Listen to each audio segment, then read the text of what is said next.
di rumah, tapi saya belum mempunyai uang yang banyak. Jadi persoalan sebenarnya bahwa ada 2,6 juta tenaga kerja yang kehilangan pekerjaan. Ini juga menjadi salah satu faktor daripada bagaimana konstruksi ini sangat berpengaruh. Selanjutnya saya mempersilahkan yang terhormat Bapak Dhani Pomanto. Bapak adalah dosen saya juga pernah dulu waktu di arsitektur. Beliau adalah wali kota Makassar. Kita sudah sangat paham, sudah sangat kenal bagaimana Pak Dhani dengan karya-karyanya. Beliau adalah salah satu arsitek dan konsultan tata kota, salah satu yang mencetuskan bagaimana Makassar menjadi kota dunia, menjadi kota penting dalam jajaran kota-kota yang ada di internasional. Selain itu ada beberapa karya-karya nasional, juga bahkan internasional. Salah satu yang menjadi kebanggaan kami orang yang ada di Sulawesi Barat, bahwa kantor gubernur adalah bagian daripada karya Pak Dhani. Karena itu, dengan bangga sebenarnya kami bisa satu forum dengan Pak Dhani. Untuk itu kami persilahkan. Ya, makasih Pak Firman. Assalamualaikum warahmatullahi wabarakatuh. Yang saya hormati kolega saya, ini sahabat saya Pak Saul, dekan sebagai narasumber, dekan dari Fakultas Teknik Unsul Bar. Yang saya hormati Pak Wakil Rektor Tumakaka, Pak Sul Ahmad. Yang saya hormati Pak Dekan Fakultas Teknik, Pak Yusran, dan para dekan yang hadir, para dosen, sahabat saya Ibu Riri. Ibu Riri ini sahabat sekolah saya, kemudian perguruan tinggi yang mengikuti, seluruh mahasiswa perguruan tinggi yang mengikuti acara di seminar ini, dan seluruh praktisi yang hadir. Teman-teman yang saya hormati, wabah ini dalam sejarah itu berlangsung setiap 100 tahun. Ada periodikal masa di mana wabah selalu muncul dalam 100 tahun. Ada wabah cacar, dulu pernah ada wabah Ebola, dan macam-macam wabah. Tapi baru kali ini di era modern, kita mengalami wabah yang begitu masif. Sebuah mikroorganisme kecil, virus ya, yang menggetarkan seluruh jagat raya dan semua sendi kehidupan, termasuk sendi ekonomi dan termasuk terutama dalam bidang konstruksi. Di dalam peristiwa seperti ini ada banyak pandangan. Kalau pandangan di Al-Quran dikatakan bahwa Allah menciptakan cobaan itu menjadi pembeda di antara umatnya. Artinya siapa yang tahan, siapa yang tidak tahan, siapa yang mengeluh, siapa yang hanya banyak bicara dan tidak ada usahanya sama sekali. Maka yang kedua adalah dalam ilmu kehidupan, apa yang dikatakan dengan misalnya seperti teori Darwin. Teori Darwin tentang teori evolusi itu memberikan kita sebuah pelajaran tentang satu kata yang namanya adaptif. Maka diperlukan sebuah model adaptasi yang cepat, yang mampu membuat kita tetap bertahan dulu. Kemudian yang kedua, setelah bertahan, kita bisa bangkit kembali. Dalam istilah perkotaan itu adalah, kalau dalam sebuah idiom perkotaan namanya resilient city. Resilient city, kota yang berdaya tahan. Kita bicara tentang kota, kita bicara tentang semua yang ada di dalam kota itu. Mulai pemerintahnya, mulai rakyatnya, mulai semua infrastruktur, suprastruktur. Sebuah sistem besar. Maka dengan itu, wabah COVID ini, saya sedikit gambarkan dan saya kira semua sudah tahu, adalah sebuah wabah yang sangat-sangat berbahaya. Kenapa berbahaya? Kalau wabah flu burung, penyebabnya jelas, yaitu unggas. Unggasnya dibakar, kandangnya disemprot, selesai persoalan. Kalau DBD atau dengue, itu nyamuk. begitu di fogging, sarang nyamuk di fogging, dimatikan, selesai persoalan. Tapi COVID-19 atau coronavirus 19 ini, itu berada pada manusia yang carrier-nya atau pembawanya tidak tahu siapa. Bisa kita, bisa saudara kita, bisa anak kita, bisa bapak kita. Tidak kita tahu. Posisi-posisi seperti ini diperlukan banyak hal dalam kemampuan setiap kita beradaptasi. Maka dengan itu, salah satu model adaptasi seragam di seluruh dunia adalah social distancing, jaga jarak, stay at home, tinggal di rumah, kemudian pakai masker, dan cuci tangan. Kira-kira begitu prosedurnya atau protokolnya. Karena itulah maka, karena kita stay at home, maka ekonomi tidak bergerak. Apalagi dunia konstruksi. Akan tetapi, khususnya dalam dunia konstruksi menghadapi wabah COVID ini, kita karena dunia konstruksi itu tidak tiba-tiba jadi langsung bangun rumah atau bangun gedung atau bangun jalan, bangun jembatan. Tapi dunia konstruksi itu diawali dari konsep atau sebelumnya lagi diawali oleh ide, kemudian dituangkan dalam diskusi yang menghasilkan konsep. Konsep itu dituangkan di dalam perencanaan, perencanaan dituangkan dalam desain, desain itu dituangkan dalam detail, detail itu dituangkan dalam dokumen-dokumen, dan dokumen-dokumen itu kemudian dituangkan dalam pelaksanaan. Jadi jangan kita melihat dunia konstruksi hanya pada pelaksanaan fisik saja. Karena fisik dan pembiayaan adalah bagian dari sebuah proses panjang, karena dengan perencanaan kita bisa mendapatkan desain, details, dan dengan desain dan details kita mendapatkan spek atau namanya RKS, kemudian dari RKS dan spek dan gambar kita mendapatkan anggaran. Maka dengan itu, yang paling memukul dunia konstruksi itu adalah dunia di pembangunannya. Tetapi di desain, di ide, dan di konsep, saya kira itu bisa dilakukan secara individual di rumah masing-masing.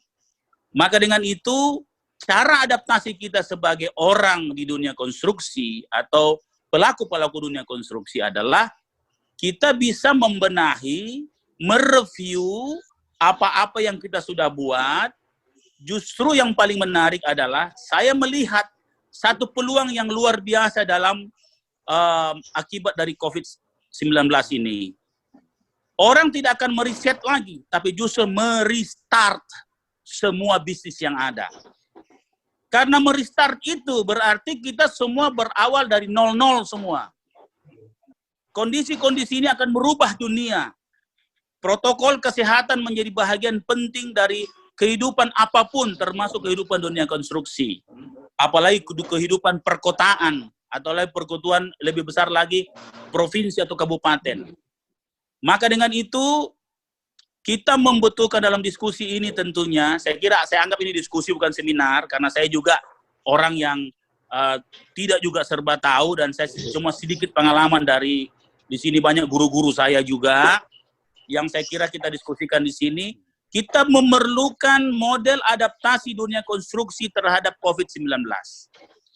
Kalau kita mau adaptasi, maka kita harus punya prediksi. Prediksi itu dari hitungan, kapan kira-kira COVID akan berakhir. Sehingga kita masih bisa berhitung, waktu kita berpikir atau preparing model adaptasi kita, dengan kemungkinan merestart semua bisnis, sehingga kita kira-kira kalau kita sekarang ketinggalan dari Amerika, Eropa, Jepang, Korea, walaupun mereka punya infrastruktur, tapi dengan COVID ini kita start sama-sama. Nah, sehingga kita punya waktu untuk membenah diri, manajemen, sistem, peralatan, dan SDM, jadi capacity building, untuk kita berada pada line up start setelah pasca COVID. Inilah hal yang saya kira dalam seminar ini perlu kita bahas bersama-sama. Model-model adaptasi dunia konstruksi seperti apa. Maka kita masih punya kesempatan pada saat sebelum pembangunan. Jadi konsep, pembuatan ide dan lain-lain itu bisa membentuk review, membentuk sistem dan lain-lain. Saya kira dari saya sementara gambarannya, jadi intinya adalah construction adaptation, kira-kira seperti itu. Bencaranya. Terima kasih Pak Firman. Ya. Oke, terima kasih Pak Dhani, pengantar yang luar biasa. Saya mencatat beberapa hal. Nanti barangkali akan kita berikan kesempatan juga kepada teman-teman peserta yang lain.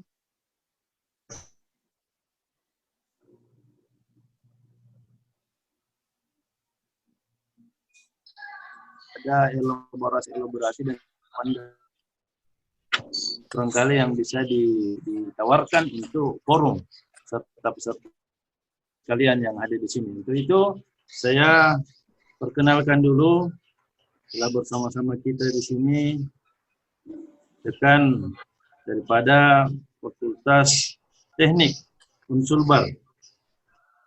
Beliau bukan orang asing, beliau orang asli namanya beliau saya sebutkan Sabedeng Dr. Eng Insinyur Sulfajri Basri Hasanuddin. Beliau lahir di Makassar 24 Januari. Ada Convention Center di Sabuddin, itu adalah salah satu kantor beliau. Fakultas Engineering, salah satu dosen juga di Elektro Unhas ya. Saya langsung saja, ada banyak sekali pengalaman-pengalaman beliau ini, cuman nanti saya share saja supaya efektivitas waktu kita bisa menjadi lebih baik. Untuk itu kepada kami persilahkan.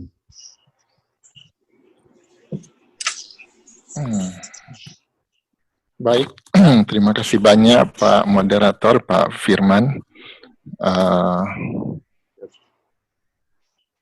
Itu enggak screen sharing mana tadi?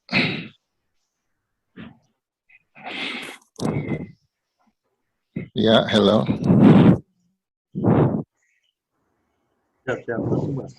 Sudah masuk? Materinya sudah masuk ya? Sudah, tantangan masyarakat konstruksi. Ya, betul. Ya, baik. Terima kasih banyak Pak Moderator atas kesempatannya. Yang saya hormati Pak rekan saya dan kakanda saya juga ya, karena saya pernah kursus bahasa Jepang dengan beliau, Pak Dhani Pomanto. Beliau yang banyak belajar juga saya dari beliau ya. Kemudian Pak pimpinan Universitas Tomakaka ya, ada Bapak Wakil Rektor, ada Pak Dekan juga, Pak Yusran ya, Pak Moderator, Bapak dan Ibu-ibu peserta seminar. Tadi ada warming up ya sebelum masuk ke pembahasan materi di sela-sela sebelum dimulainya seminar ini.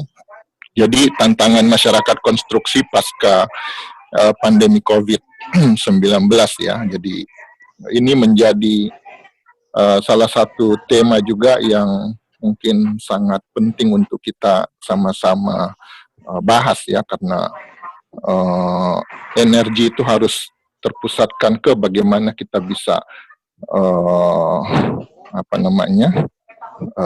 menanggulangi pandemi COVID-19 ini. Jadi sistematika uraian yang saya akan berikan di sini adalah kita harus melihat dulu kondisi ekonomi global itu diakibatkan oleh pandemi of COVID-19 ya. Kemudian ada namanya juga tantangan dunia konstruksi dan masyarakat konstruksi. Kemudian ada beberapa gagasan-gagasan dan penutup. Nah, kita lihat di CS. Nah,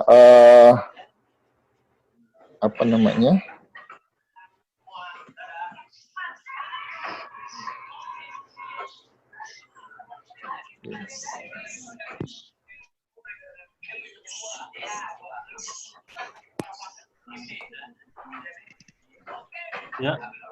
Nggak mau pindah slide. Aduh, gimana Oh, cara? iya. Ada. Oh, ini tunggu. Ini. Tunggu. Bisa.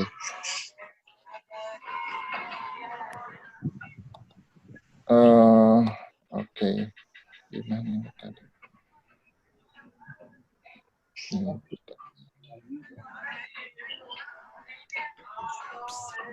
Agak ada hang ya di ininya, di slide-nya.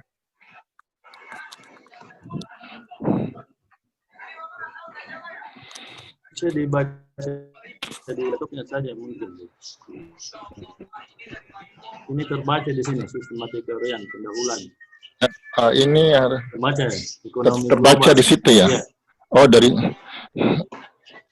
ya, tapi di sini nggak mau dia. Oke, jadi apa namanya ya, ada ini. Jadi seberapa besar sebenarnya coronavirus ini membebani dunia ya? Kita lihat ada beberapa statement dari PBB ya. Jadi ini sangat-sangat betul-betul sangat menggemparkan dunia juga ya. Jadi Badan Perdagangan dan Pembangunan PBB itu mengatakan bahwa perlambatan ekonomi global itu disebabkan oleh wabah coronavirus. Ini bisa menelan biaya setidaknya 1 triliun US dollar. Kalau kita rupiahkan itu ada 150-an triliun ya. Berapa? 1.500-an ya. Nah, UNCTAD sendiri mengatakan bahwa penurunan harga minyak ini telah menjadi faktor yang berkontribusi terhadap meningkatnya rasa tidak nyaman dan kepanikan ya. Kemudian merebaknya, kita lihat dalam konteks di sini di dunia, merebaknya pandemi COVID-19 di dunia ini termasuk Indonesia ini mengancam kesehatan masyarakat dan tentu saja menghempaskan ekonomi mereka. Jadi tadi kita berdiskusi ada apa namanya banyak lapangan kerja ya, banyak orang yang bekerja itu terpaksa dirumahkan ya, jadi tidak mempunyai penghasilan. Nah ini tadi yang kita harus ikut mencarikan solusi ya, bagaimana caranya mereka tetap bisa ada penghasilan begitu yang yang bisa membuat hidup mereka bisa berlangsung begitu ya. Nah sebenarnya, aduh sayang tidak bisa saya perlihatkan. Atau saya ini dulu ya, saya out dulu. Ya. Bisa di-restore dulu, nggak apa-apa. Iya, karena ini apa namanya,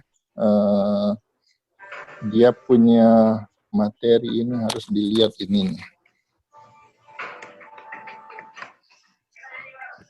Tadi apa ini?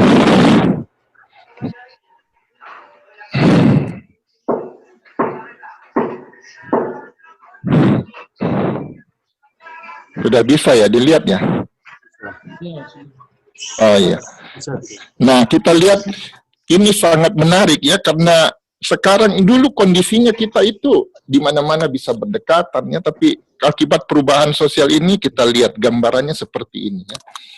Orang diberikan jarak yang cukup untuk apa namanya, misalnya ini di salah satu ruangannya, karena di beberapa kota sebenarnya dia sudah membuka lockdown ya. Jadi itu tapi masih tetap harus menjalankan standar protokol COVID-19, yaitu harus ada social distancing, jaraknya mungkin 1 sampai 2 meteran ya, sekitar begitu. Nah, seperti inilah gambarannya. Kemudian kita lihat lagi fenomena cara berjabat tangan diganti dengan kaki ya. Ada lagi yang lain, antriannya ada spasi di situ. Nah, ini apa namanya? Kita harap nanti ke depan mudah-mudahan seperti yang Pak Dhani tadi katakan, ini apa namanya, virus ini dia sifatnya ratusan tahun sekali ya, yang sifatnya besar ya, pandemik seperti ini. Mudah-mudahan dalam waktu dekat kita bisa normal sehingga kita bisa hidup normal kembali seperti sedia kala.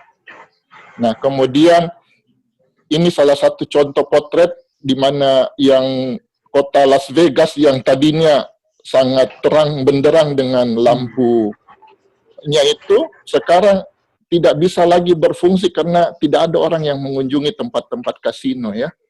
Jadi kasinonya itu sendiri sudah hemat energi di sini, tidak perlu lagi nyala lampu ya karena tidak ada yang datang mengunjungi sana ya. Kemudian kita melakukan budaya mulai sekarang namanya work from home ya. Seperti ini ya, jadi jutaan orang sekarang ini bagaimana caranya bisa efektif itu melakukan pekerjaan dari rumah ya.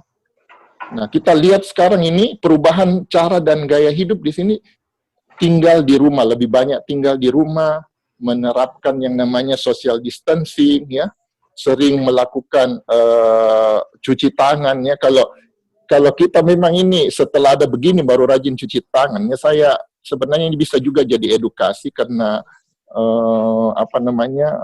saya juga lama tinggal di Jepang ya, 7 tahun. Memang anak-anak di Jepang itu dilatih cuci tangan itu menjadi kebiasaan. Sebenarnya kalau kita juga muslim itu cuci tangan itu sering karena kita berwudu ya, misalnya dibiasakan dengan memakai sabun yang bisa menghilangkan kuman ya, seperti itu. Kemudian juga menghindari tempat-tempat publik seperti misalnya restoran, bar ya, mengurangi kunjungan ke toko-toko ya, menggunakan masker. Nah, ini yang penting juga masker itu karena kalau sebenarnya ini masker dia banyak yang gunakan ya, karena kalau kita lihat itu di kota-kota besar ada orang jalan biasanya mereka kalau lagi flu dia pakai itu masker supaya dia tidak menularkan itu flu-nya ke orang lainnya, virusnya ke orang lain. Nah, ini sebenarnya harusnya kita terapkan sejak dari dulu ya. Mengurangi kunjungan-kunjungan, kemudian juga ada namanya meng-cancel rencana dengan teman, dengan keluarga ya, pertemuan teman dengan keluarga, menggunakan banyak jasa online shop karena ini menghindari kita dari kunjungan ke toko-toko ya, kemudian membersihkan rumah kita lebih sering, menghindari yang namanya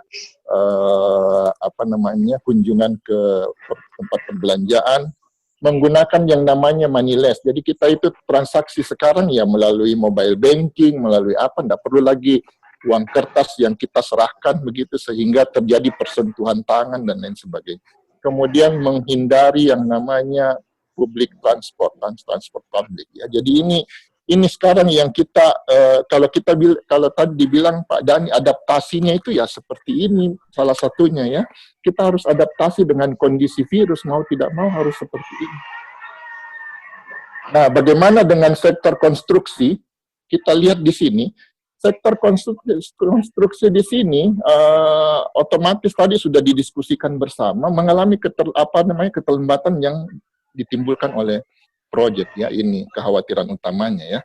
Nah, ini dapat menyebabkan proyek di masa depan juga hilang ya, dan di samping itu kontraktor dapat menghadapi hukuman. Jadi hukuman yang ditetapkan dalam kontrak karena keterlambatan dalam menyelesaikan pekerjaan. Jadi kontrak itu biasanya itu berdampak juga kalau kita tidak tepat waktu, tentu ada sanksinya ya. Nanti saya akan bahas sedikit juga, mudah-mudahan masih ada waktu. Kemudian penyebab utama keterlambatan apa sebenarnya? Yaitu ada yang namanya supply chains ya, rantai pasok. Jadi virus ini memiliki dampak besar pada rantai pasokan. Contoh, misalnya saya mau kasih ilustrasi sih hubungan Inggris dan Cina ya. Pelabuhan di Tiongkok itu sekarang tampaknya membuka kembali dan mengirimkan persediaan. Namun karena penguncian baru-baru ini ada delay dalam pengiriman pasokan dan banyak kontainer berakhir di tempat yang salah. Begitu di lockdown suatu kota, ada ferry juga mungkin pernah dengar ferry yang dilarang masuk karena di dalamnya ada positif corona ya. Jadi itu diberlakukan secara masif ke kapal-kapal yang bukan cuma mengangkut orang, manusia, tapi juga barang ya. Nah, ini kontainer yang singgah itu akhirnya singgah di suatu tempat yang bukan di tujuannya ya, seperti itu. Jadi dia singgah di tempat pelabuhan terdekat dan disitulah mereka singgah untuk beberapa lama sehingga tidak ada delivery barang ke suatu tempat. Nah, ini yang membuat juga masalah di situ ya. dalam beberapa kasus perlu 2 minggu atau lebih untuk mendapatkan persediaannya di Inggris ya, karena kerjasama antara Inggris dengan China. Bisa dibayangkan kalau ini terjadi ya. Nah, rantai pasok juga membuat sebenarnya ini banyak juga UKM ya, usaha kecil menengah ya, dan pekerja mandiri juga dirugikan ya. Jadi banyak pekerja swasta sekarang ini berhati-hati menyambut paket baru pemerintah karena dia harus pelajari dulu detailnya, jangan sampai nanti ada kasus-kasus yang akhirnya bisa terjadi pelanggaran pelanggaran di implementasi atau penyerapan misalnya anggaran. Nah, ini juga berakibat ya di situ ya. Nah, ini juga menjaga rantai pasok tetap beroperasi penuh. Seperti itu. Jadi kita lihat di sini, kemudian ada namanya penangguhan sementara pekerjaan. Nah, ini mungkin terjadi karena pengurangan jumlah pekerja, karena mereka menjadi tidak sehat atau harus mengisolasi diri. Nah, ini memaksa pekerjaan harus ditunda sampai pemberitahuan lebih lanjut.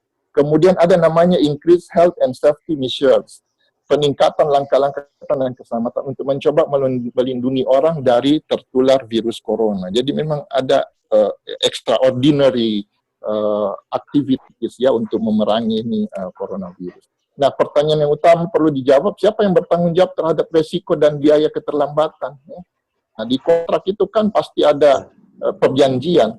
Nah, kalau perjanjian begitu, makanya ke depan itu mungkin ada namanya klausul yang mencantumkan yang namanya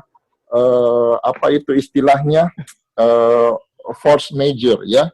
Maksudnya di sini kalau ada kejadian kayak pandemi tidak mengorbankan yang namanya kontraktor ya sebagai orang yang terlibat dalam kontrak kerja seperti ini. Ini mungkin pelaku bisnis ya, kontraktor apa semua ini harus punya kemampuan juga untuk istilahnya di sini merumuskan perjanjian kontrak yang mengantisipasi terjadinya seperti kayak pandemi COVID-19 seperti ini ya di ke depan ya, karena kita tidak bisa bayangkan ini kalau seperti ini yang terjadi. Ada beberapa yang saya skip ya. Nah, kita lihat di sini bagaimana tinjauan sektor industri di Indonesia. Salah satu sektor yang terdampak cukup signifikan karena hampir seluruh pekerjaan atau proyek konstruksi itu kita bisa bayangkan adalah berasal dari anggaran APBN dan APBD. Nah, ini terpangkas habis karena dialihkan ke penanggulangan COVID-19. Pasti banyaklah kontraktor yang tadinya sering dapatkan proyek-proyek pengerjaan konstruksi akibat kebijakan pemerintah ya, proyek pemerintah yang sifatnya proyek pemerintah itu ya mereka tidak bisa karena ada penyetopan dan pengalihan ke penanggulangan COVID-19. Jadi mungkin nanti yang terserap sedikit sekali saja, dan itu pun setelah ada evaluasi. Kadin sendiri berpandangan bahwa sekarang adalah masa yang sulit bagi jasa dan konstruksi dan konsultan. Jadi ini pendapat Kadin yang saya kutip.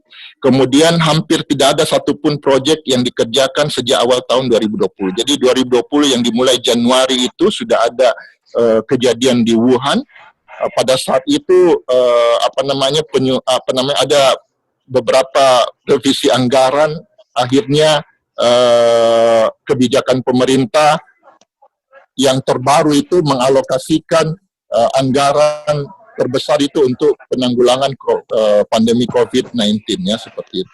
Jasa konstruksi di sini ini kita sebenarnya termasuk industri padat karya yang karena dia menjadi penggerak industri turunan juga, seperti misalnya semen, besi, dan bahan bangunan.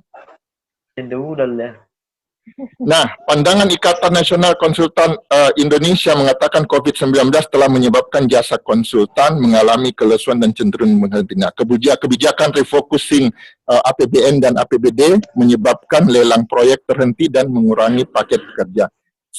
Beberapa saya skip saja ya. Jadi ini dampaknya penutupan site, bisa dibayangkan ribuan kehilangan pekerjaan, keterlambatan dan kenaikan biaya untuk proyek-proyek penting. Saya coba ini ya, jadi perubahan orientasi kebijakan anggaran pemerintah. Nah, alokasi anggaran sebagian besar termasuk sektor konstruksi itu dialihkan ke anggaran penanggulangan pandemi. Beralih ke kebijakan yang namanya program padat karya, karena di sini menyerap tenaga kerja yang banyak yang masih berhubungan dengan penanggulangan COVID-19. Misalnya saja ya, mungkin ada home industry, pembuatan masker ya, sanitasi ya, seperti itu bisa untuk menciptakan lapangan kerja juga. Kemudian arah riset dan inovasi juga beralih ke riset dan inovasi yang berhubungan dengan penanggulangan COVID. Saya skip saja ini, Nah, ada juga masalah lebih lanjut yang dihadapi industri konstruksi, termasuk misalnya resiko terhadap tenaga kerja jika lokasi konstruksi tetap terbuka. Itu tadi pekerja sudah harus menerapkan yang namanya COVID-19 safety guideline ya, supaya mereka bisa terhindar dari resiko virus ya. Jadi ini saya coba rangkum beberapa yang mungkin pasca lockdown PSBB, beberapa poin perlu digarisbawahi di sini mendapat perhatian perusahaan dan pelaku industri konstruksi, yaitu harus kita memahami yang namanya COVID-19 safety guideline supaya kita tidak masuk menjadi orang yang bisa kena ya COVID-19. Kemudian membatasi restriksi terhadap pada perjalanan ya, tempat-tempat untuk melakukan perjalanan begitu. Membangun yang namanya untuk bisa mengetahui ya. Jadi pekerja di sini yang kita bisa deteksi yang melakukan kunjungan ya, perjalanan-perjalanan itu. Kemudian menginstruksikan pekerja untuk tinggal di rumah jika mereka merasa sakit. Ya.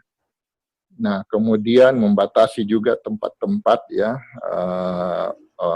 orang-orang yang melakukan pertemuan ya, dan pengumpulan orang di situ ya. Kemudian kita juga membiasakan bisa efektif kerja dari rumah apabila itu memungkinkan ya, seperti itu. Dan membiasakan juga pekerja untuk melakukan aturan distancing atau menjaga jarak sekitar 6 feet ya. Tidak ada yang namanya jabat tangan dan lain-lain sebagainya, karena kontak fisik di sini yang paling besar kemungkinannya untuk menularkannya. Kemudian kita mendirikan atau melakukan yang namanya protokol kebersihan ya, pada kantor dan di tempat-tempat pekerjaan kita di lapangan. Nah, ini semua ya, jadi membiasakan juga membangun yang namanya stasiun tempat cuci tangan ya, di kantor dan di mana. So, saya kira banyak sekarang ini. Sekarang sudah banyak orang berinisiasi untuk membuat kayak semacam tempat-tempat cuci tangan di publik ya, seperti itu. Nah, kemudian kalau ada dana yang cukup, kita bisa mendonasikan misalnya untuk mengembangkan yang namanya alat bantu pernapasan ya, itu tadi tempat mesin pencuci tangan dan lain sebagainya ya. Kemudian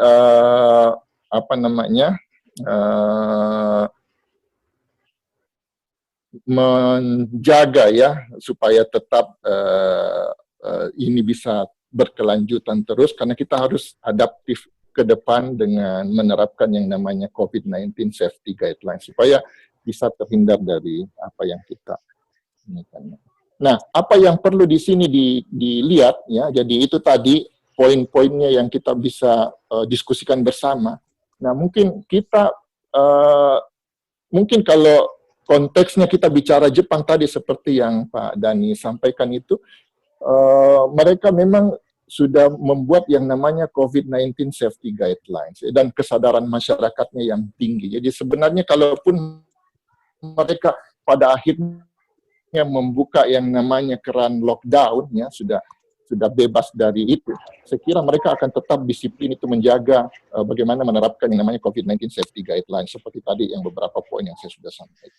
Kemudian apa yang bisa kita lakukan di sini juga adalah memaksimalkan yang namanya work from home ya. Jadi mau tidak mau daripada tidak efektif ini, nah ini salah satu cara juga misalnya dalam bidang akademik ini seminar online yang digagas Universitas Tomakaka ini bagian dari mengefektifkan work from home ya, karena apalagi nih Saturday ya, Sabtu, tapi masih kita istilahnya berdiskusi. Ini luar biasa ya, karena salah satu cara untuk mengefektifkan work from home. Kemudian harus didorong segera melaksanakan secepatnya. Kalau ini dunia konstruksi ya, karena mengisi ini catatan juga dari beberapa masukan ya, bahwa kita perlu mengisi ini karena tidak ada pengerjaan konstruksi, maka secepatnya proses yang berkaitan dengan bisa diolah secara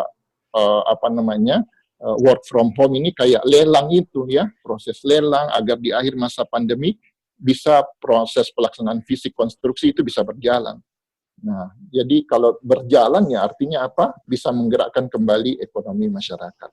Kemudian perlu dimaksimalkan yang namanya orientasi agenda program padat karya yang menyerap banyak tenaga kerja. Seperti tadi yang sudah didiskusikan juga sebelumnya ya. Nah, pasca pandemik ke depan sudah bisa pengerjaan fisik dan mendapatkan progres. Jadi saya ingin menyatakan lagi, kita juga perlu mencari formulasi yang tepat bagaimana protokol COVID-19 itu ya, merekomendasikan kepada pemerintah protokol COVID-19 yang paling tepat ya, dan juga bagaimana COVID-19 safety guidelines itu kita bisa bikin ya, sehingga nanti mungkin pada saat mungkin masih ada virus, tapi kita akan terbiasa dengan virus dan kita bisa memproteksi diri seperti itu. Walaupun ada virus ya, bagaimana caranya kita bisa beradaptasi dengan virus ya. Jadi seperti itu. Jadi bisa saja nanti yang muncul itu kita punya pakaian itu pakaian yang mungkin tertutup, ada sarung tangan apa, kemudian juga ada masker ya, yang seperti itu. Kemudian di mana-mana ada tempat pencucian tangan, tempat untuk membersihkan diri seperti itu ya. Jadi ini contoh yang mungkin bisa kita terapkan. Dan yang paling penting karena ini menyangkut konstruksi, kita harapkan nanti masyarakat konstruksi bisa happy ending ya, ceritanya happy ending itu sudah ada solusi yang bisa membuat mereka kembali beraktivitas dan dengan sendirinya juga menggairahkan kembali ekonomi kita, khususnya bagaimana bidang konstruksi ini bisa menggeliat kembali. Saya kira itu saja. Wassalamualaikum warahmatullahi wabarakatuh. Waalaikumsalam warahmatullahi wabarakatuh. Terima kasih. Slide dan tayangan yang luar biasa. Presentasi dari Bapak Dr. Fajri, saya yang akhirnya berpengaruh pada bagaimana perubahan gaya hidup atau aturan-aturan yang dibuat terkait dengan pandemi ini. Secara gamblang tadi sudah dijelaskan bahwa klausul-klausul dalam kontrak pun berpengaruh terhadap bagaimana force majeure. Ini salah satu cara juga yang berbeda ketika tadi. Bisa dimonitor ya? Pak Yuslan bisa monitor? Bisa. Tes? Bisa Pak. Oh ya. Saya tadi ada beberapa hal yang mencatatkan saya. Bagaimana sebelumnya Pak Dhani melihat bahwa kita mulai sama Amerika, Jepang, Eropa, bahkan Korea yang sebelumnya maju dalam hal teknologi dan sumber daya manusia, ini akhirnya kita lompatan pemikiran yang dilakukan secara bersama-sama. Kita harusnya melihat bahwa pandemi ini menjadikan kita berubah dalam cara pandang dan tentunya dalam pelaksanaan. Secara gamblang juga dijelaskan tadi oleh Pak Dekan tentang rantai pasok dan seterusnya yang akhirnya berada kepada bagaimana adaptasi virus dan gaya baru yang akan diterapkan dalam mana kita membangun konstruksi pada masa yang akan datang. Sebelumnya juga ada dalam catatan saya bahwa Menteri memang sudah menjelaskan bagaimana penyedia jasa, pengguna anggaran juga harus membentuk tim COVID yang akhirnya harus berkoordinasi dan mengetes setiap pekerjanya pagi, siang, dan sore tentang bagaimana termogan itu dia gunakan. Artinya ada pola-pola pikir, pola hidup malah yang berubah secara signifikan. Bagaimana tadi bahasanya Pak Dhani mengatakan ini bukan di-review lagi, ini sudah di-restart. Saking derasnya perubahan-perubahan yang harus terjadi. Baiklah para hadirin sekalian, saya memberikan dulu kesempatan kepada hadirin yang ingin bertanya. Saya coba membagi 3 penanya dulu. Mungkin dari Tomakaka, Majene, atau dari umum juga satu orang. Dari Unsul Bar, Tomakaka, atau dari kampus-kampus yang lain. Atau mungkin dari praktisi. Silakan yang pertama saya berikan kesempatan kepada Bapak Sakaria Umar dari Unhalu. Dengan ini saya persilakan. Bisa dibantu host untuk menyiapkan. Yang kedua mungkin saya kepada peserta yang mau bertanya bisa raise hand atau bisa juga lewat chat, grup chat yang ada di Zoom ini. Saya persilahkan kepada Pak Renaldi.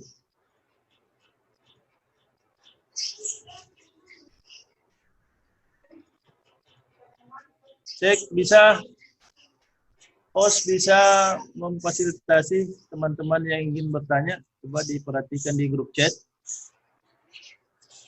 Atau raise hand juga boleh kepada teman-teman yang ingin bertanya supaya ada memberikan kode. Bisa. Pak Renaldi silahkan. Setelah itu bisa saya persilakan. Yang kedua, tergantung kalau bilang bos itu lagi.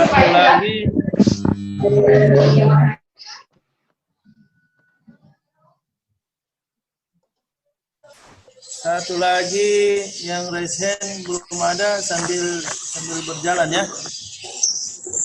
Silahkan Pak Renaldi kalau sudah bisa. Setelah itu Bu Riri, sambil kita menunggu yang lain. Bisa host mempersilahkan unmute.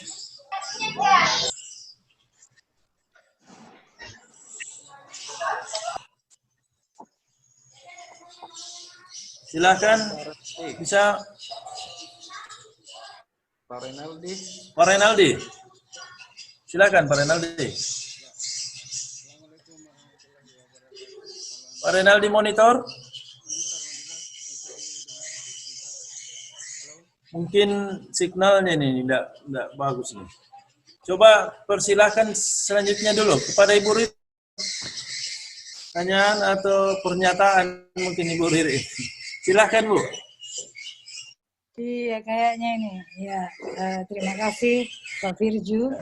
Jadi saya mau menyampaikan bahwa sebenarnya pelaksanaan jasa konstruksi itu kan sudah diatur oleh aturan ya. Yang pertama seperti yang Pak DP tadi bilang mengenai protokol kesehatan itu kan sudah ada ya. Kemudian ada instruksi Menteri PU tentang skema protokoler jasa konstruksi. Nah di situ di skema itu saya coba bacakan. Yang pertama itu adalah membentuk Satgas Pencegahan COVID-19. Itu untuk jasa konstruksi ya. Kemudian yang kedua, menyediakan fasilitas pencegahan COVID-19. Tadi sudah disampaikan. Ini sudah diatur, ya kan? Kemudian yang ketiga, mengedukasi semua orang untuk menjaga diri dari COVID-19. Kemudian yang keempat itu adalah mengukur suhu semua orang setiap pagi dan sore. Itu kan ada di lapangan. Kemudian yang ketujuh adalah melakukan tindakan isolasi dan penyemprotan disinfektan sarana dan prasarana kantor di lapangan. Kemudian yang keenam itu menghentikan sementara pekerjaan jika terindikasi ada tenaga kerja yang terpapar COVID-19. Dan yang terakhir itu adalah membuat kerjasama penanganan suspek COVID-19 dengan rumah sakit dan puskesmas setempat. Jadi ini sebenarnya sudah ada ya, cuman mungkin pemerintah belum mensosialisasikan ya. Nah, jadi sudah connect protokol kesehatan dengan protokol yang dikeluarkan oleh kementerian. Nah, ini yang mungkin belum tersosialisasikan ya, jadi sehingga mungkin ada yang tadi disampaikan bahwa di dalam RAB itu tidak ada anggaran untuk hal-hal yang seperti begini. Nah, ini ada beberapa teman-teman yang ikut tender kemarin menghubungi saya menanyakan. Saya sampaikan bahwa sebenarnya itu sudah harus direvisi dan dimasukkan hal-hal tersebut. Kemudian saya juga menyampaikan bahwa bukan hanya jasa konstruksi yang sangat mengalami dampak akibat COVID-19, tapi yang paling parah juga itu adalah dari pariwisata. Berapa jumlah destinasi wisata yang tertutup akibat daripada COVID-19. Kemudian pekerja-pekerja informalnya juga sudah tidak bisa bekerja dan sebagainya.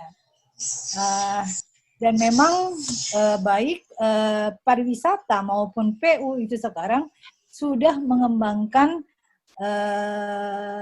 proyek-proyek yang lebih kepada yang bersifat padat karya. Jadi barangkali itu saya sebagai orang pemerintah, tadi sudah disinggung Pak DP bahwa saya juga ini orang pemerintah, saya sampaikan bahwa ada hal-hal yang sudah dilakukan oleh pemerintah dan mungkin belum disosialisasikan. Nah, ini barangkali Pak Firju yang saya sampaikan. Terima kasih. Siap. Halo. Terima kasih ya. Halo. Oke, kami persilakan untuk yang lain atau Oke, saya Pak Firman. dari Ridwan ya? Ya. Silakan Pak. Oke, Assalamualaikum dari Universitas Fajar Makassar. Oke, Assalamualaikum warahmatullahi wabarakatuh. Assalamualaikum warahmatullahi wabarakatuh. Sebenarnya mengenai tantangan masyarakat konstruksi pasca pandemi. Ini sekarang kan kalau saya melihat, saya mencermati, kita bicarakan ini artinya bukan pasca ya, tapi dalam keadaan pandemi ini, kan gitu ya. Kalau sampai tadi beberapa parang itu bukan pasca ya. Nah, saya melihat sebenarnya tantangannya gini, Pak. Artinya gini, kita kembali kalau kita bicara agama, artinya gini, Pak. Artinya Allah sudah memang memberikan pembelajaran kepada kita ini ya, kan gitu. Nah, di mana bahwa dikasihkan satu virus ya, artinya bahwa yang namanya kekayaan itu lagi sudah tidak ada artinya, Pak, kan gitu ya. Kekayaan itu tidak ada artinya. Saya kemarin pernah lihat ngobrol antara Agim dengan Hotman Paris. Nah, kalau kita tahu kan Hotman Paris kan ya orang yang salah satu yang memiliki suatu kekayaan. Nah, dia katakan bahwa Hotman Paris mengatakan bahwa sebenarnya kekayaan itu tidak ada lagi artinya dengan adanya virus ini. Nah, itu. Jadi sebenarnya tantangan bagi para masyarakat konstruksi ini tentunya ya terutama ini orang kontraktor lah, bagaimana banyak-banyak bersedekah dengan selama ini banyak uang yang dapatkannya dari hasil proyek. Itu mungkin tantangannya. Gitu. Nah, saya melihat gini, Pak, tantangan sebenarnya hanya dalam pandemi ini untuk masyarakat konstruksi ini cuma dua. Ya, yaitu bagi kontraktor sebagai pelaksana dan bagi pengawas.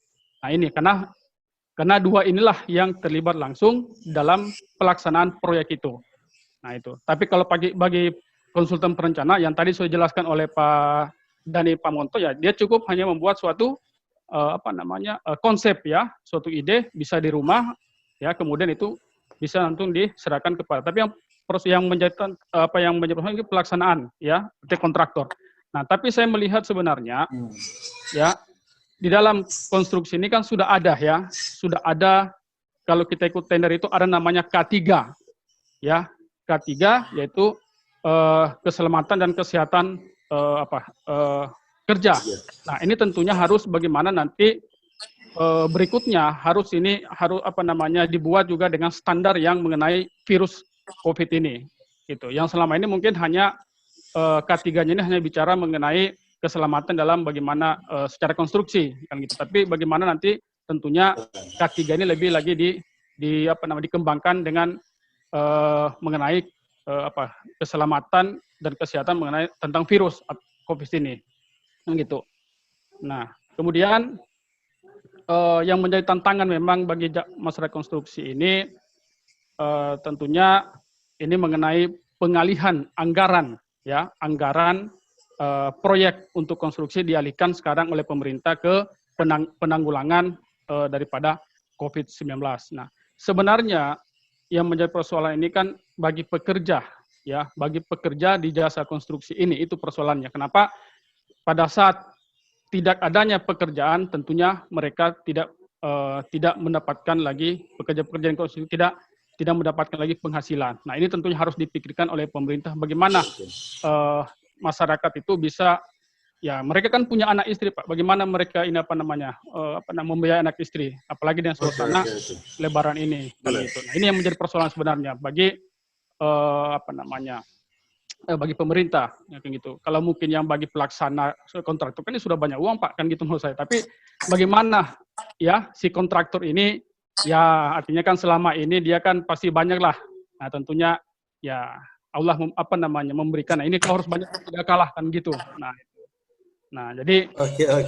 Saya sudah tangkap. Ya, yang menjadi persoalan itu kan sebenarnya masalah pekerjanya Pak, yang kerja di kontraktor itu. Ya, yang kerja kontrak itu artinya mereka begitu tidak ada lagi pekerjaan, ya kasihan Pak mereka terpaksa nganggur di rumah, tidak punya pekerjaan. Makanya sekarang ini saya melihat ya bahwa dengan adanya COVID ini banyak meningkat tingkat kriminalitas Pak, kan gitu. Nah, kenapa? Karena banyak ini PHK gitu. Mungkin itu saja dari saya Pak Herman. Terima kasih. Bahwa kriminalitas itu dari masalah konstruksi ya, lain konteksnya kalau gitu. Oke, kita kembali dulu untuk para narasumber untuk melihat ini bahwa seperti yang dikatakan Ibu Riri, semua sudah diatur, ada protokol kesehatan, ada instruksi menteri, semua sudah dijabarkan. Nah, pertanyaan kedua tentang bagaimana Saudara Ridwan ini menyampaikan bagaimana masyarakat konstruksi yang tingkatannya kehilangan pekerjaan dan bagaimana kira-kira solusinya, karena ini tengah pandemi ya, kita melihat pasca dan tengah pandemi. Saya persilahkan kembali dulu kepada narasumber pertama, silakan Pak Daniel.